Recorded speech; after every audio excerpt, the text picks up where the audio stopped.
生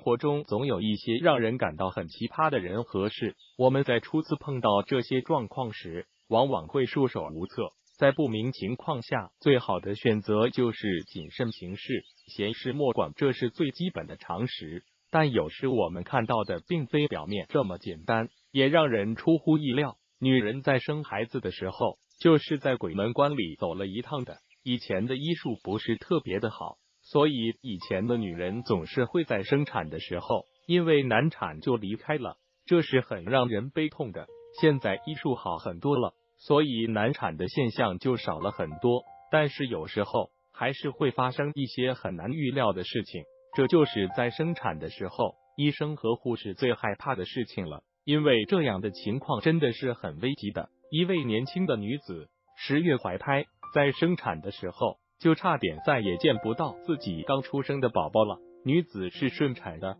在生产的时候，女子非常的坚强，即使生产的过程非常的痛，但是女子还是一直咬着牙坚持着，终于孩子顺利的生出来了。大家以为就这样一切就结束了，但是女子却突然咳嗽了2声，在场的医护人员一下子吓得脸色都变了，然后女子就觉得非常的冷，接着就不省人事了。醒来之后也不知道发生了什么事情，直到听到护士的解释，女子才知道自己竟然经历了生死一瞬间。现在想想都觉得害怕，原来女子刚才是出现了羊水栓塞的情况，幸好医生们及时的进行了抢救，最后看到女子醒来了，大家才松了一口气。这种情况医生们都是不想看到的，因为这真的是非常的危险的，很多产妇就是因为出现了这样子的情况，很遗憾的离去了，所以女子是非常的幸运的。